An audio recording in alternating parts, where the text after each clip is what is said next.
We are now faced with the fact that tomorrow is today. We are confronted with the fierce urgency of now.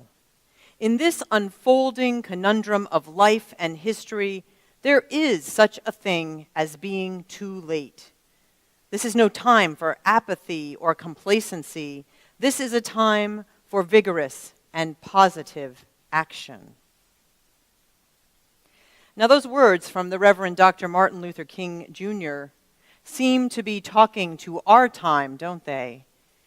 And when we think about the fact that they actually were uttered more than a handful of decades ago, their enduring quality can actually bring us up short and make us pause and even point us towards cynicism. And yet, now is a time to see ourselves as global citizens. As we heard this morning from Raina, we are one world now. And now is a time to change how we treat this one world, which is also our one and precious earth. And I think our collective delight at last week's rain tells us how aware we are of its fragility.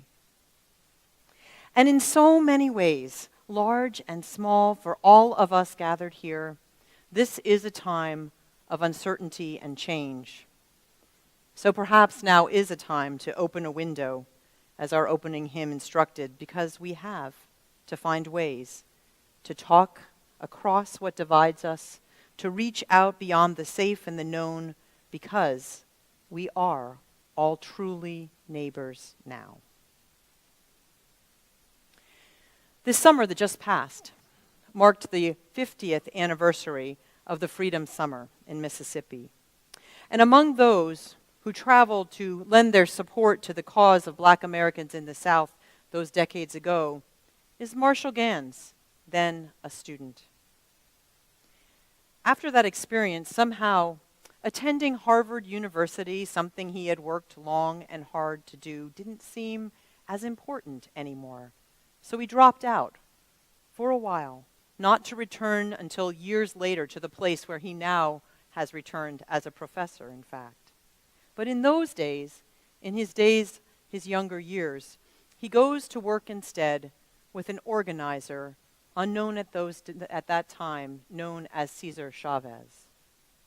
Now, working with Chavez allows Ganz to watch a social movement on behalf of farm workers, to watch, in fact, a series of social movements on behalf of farm workers, many of which failed time and time again to capture the support they needed in order to succeed. When finally one does, the difference is that what was then known as the National Farm Workers Association had learned over time how to tell a compelling story about what they were all about. A compelling story which spoke to deep values, which were the ones that can actually cause real change. If you think about changes you've made in your own life, how have you done that? You've done it because you've been able to garner the deepest values that you have. That is one of the things that distinguishes movements from interest groups, Ganz observes. Movements have stories, have narratives. They aren't just about distributing goods. They are essentially about asking for what is good. So Chavez and the other leaders of the National Farm Workers Association watched as labor movement after labor movement failed to help the farm workers they were trying to help. They studied what was happening in Mississippi and other parts of the South, in that world of Dr. King's words, and this is what they found. How did the Negroes win their battles? They united to face dogs and fire hoses, brutal police and cattle prods. When threatened, they sing a song of struggle, "We shall overcome." When everyone expects them to run, they kneel instead and pray. When they appear beaten, they turn their defeat into victory. They use only what they have, their bodies, their courage, and with these they continue to win. So what happened through this discernment, through this study, was that the National Farm Workers Association recast themselves from being a trade union working for labor rights to becoming a civil rights organization founded on the deepest common values of humanity. The difference, of course, again, is that the latter has a story with a moral narrative, and that, ultimately, is why we are here. Well, you might actually be thinking at this point, why am I here this morning? What does this have to do with my life, with me? Perhaps in your narrative, the one that you use day to day, what you do has very little to do with the justice issues of our time or of any time. Marshall Ganz talks about these stories we tell ourselves about the world. Mark Nepo is a poet and a writer who tells us about the stories we tell ourselves about our own experiences, and he tells this one. I was strolling around in Santa Monica, and after a while I landed on a side street cafe where I could watch the wealthy walk by the homeless. It was as if they were living in two completely separate dimensions, neither acknowledging the other. I actually saw a well-groomed man in perfectly creased slacks step over a homeless person sleeping near a store window so that he could get a better look at a sweater. He carefully stepped over the man's unwashed belly, taking his sunglasses off in mid-straddle to catch the details of the sweater's weave. The homeless man, used to being stepped over, did not flinch or move. I stayed there, Nepo says, for quite a while, not sure what to do or where to go. The sun came out and funneled into the alley across the street, and there it revealed another unseen soul in a wheelchair, his head leaning against the wall. And our eyes met. For 10 or 15 seconds, the world stopped and opened. Neither of us looked away, and in that long moment, I heard all that he did not say, and it pierced my heart. Now, there are inner narratives in the two different parts of this story which are quite striking. And we have to ask ourselves, what is a narrative that would allow someone to step over another human being in order to see better a piece of clothing? And what is the narrative of someone who does not expect to anticipate the decency of simple eye contact? When we look at all of this, when we look at the times we are living in, the economic times we are living in, we know that we need to look at a deeper story. This afternoon, we were supposed to have a workshop about the economic realities of restaurant workers, which I think, when it happens later, when it's rescheduled, will make many of us hear a different narrative about the places where we go and eat pretty regularly. The thing is, there are many different ways we can tell the narrative of the world around us. All around us is this one basic question. What story do you tell yourself about your life and its power to help make a difference? Do you look at the hard things that happened and say, all is lost? Or do you know that you're not actually the savior of the world, and yet you lend it your energy anyway? Are you a sifter trying to avoid the distasteful in life, or a strainer left wallowing in the sediment, or a funnel existing only to serve others? Or are you trying your best to be a sponge, to take it all in, and when it's time, to let it all go? Carl Jung points out that it's in the specific stories that we can find meaning, and that's why he used myths and other tales from our culture to help people heal. Marshall Ganz points out that Jung wrapped his psychology in the stories of things that actually happened.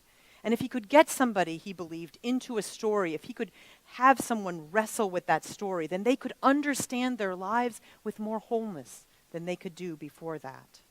Delving down into the particulars of the story, we can tell what we need to know, what we need to make different. You know, we associate understanding with abstraction, Ganz says, but it's just the opposite. The particular becomes the portal.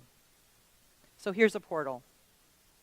Maybe you are a 20-something who came out into the economy that had no jobs, no opportunity for you, really, who pursued your interests of your heart rather than the career that your parents did. How do you tell your story? Are you the failure that your most caustic relatives might have you believe that you are?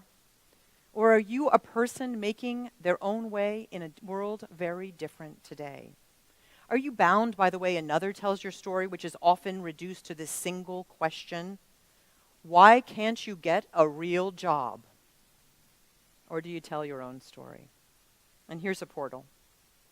Maybe you're living decades longer beyond the age that either of your parents ever lived, living with limits which walk you to the edge of despair at least once a day or once a night. Do you tell your story through the lens of others or through your inner critic which says you can't contribute, you can't give, you can't be the same way that you did before?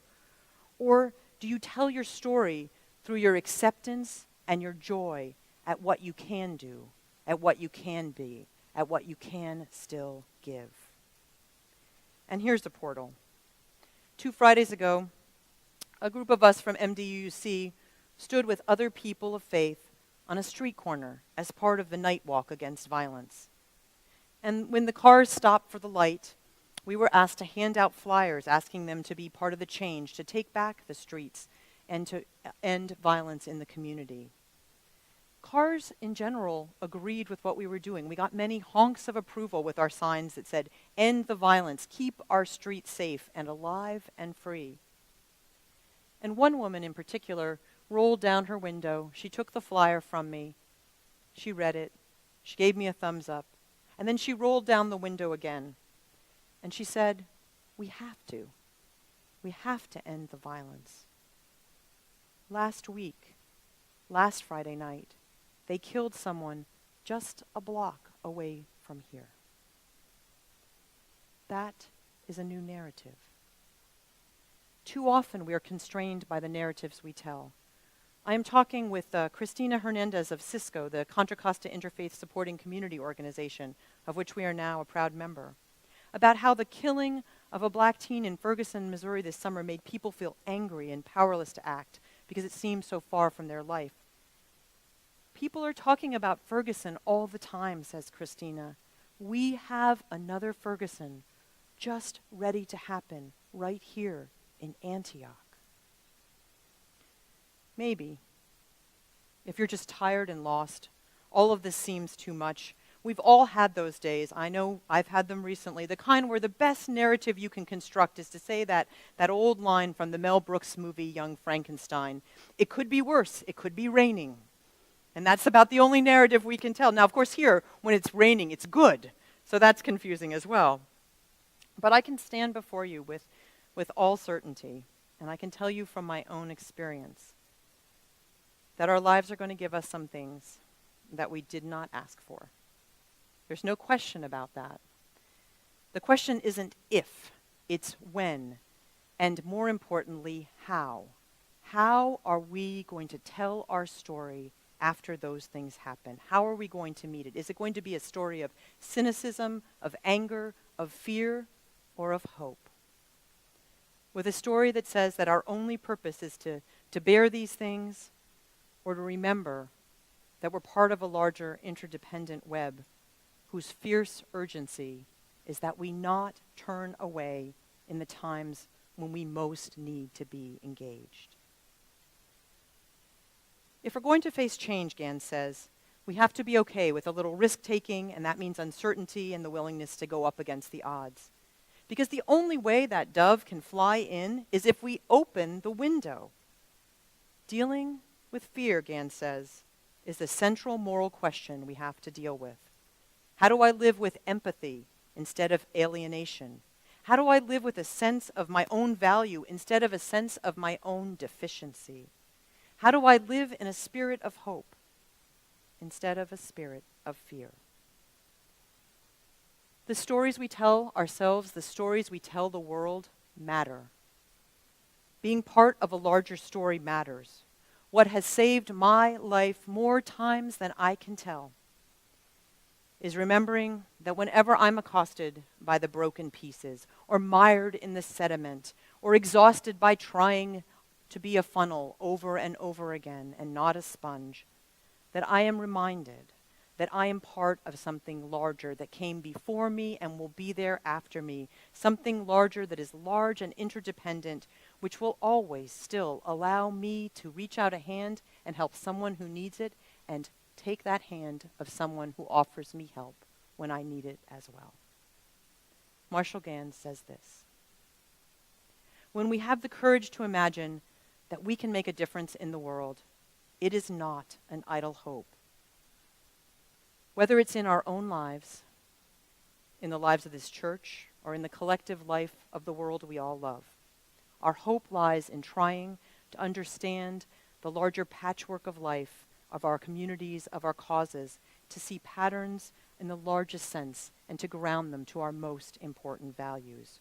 And then to base the stories that we tell in the spirit of love and unity, which is our particular heritage here, in our own lives, in our lives together, in our dance with our neighbors across the street and across the world. This is never easy, and it is only in this place that possibility lives. This is the fierce urgency of now. May we be the sponges to soak up not fear but the spirit of promise, and to offer it back to the world and to this precious community as well. If not now, when? And what about tomorrow? Open the windows, children. Open the windows now. Open the windows, children. Open the windows. Let the dove fly in. May we be the ones to make it so.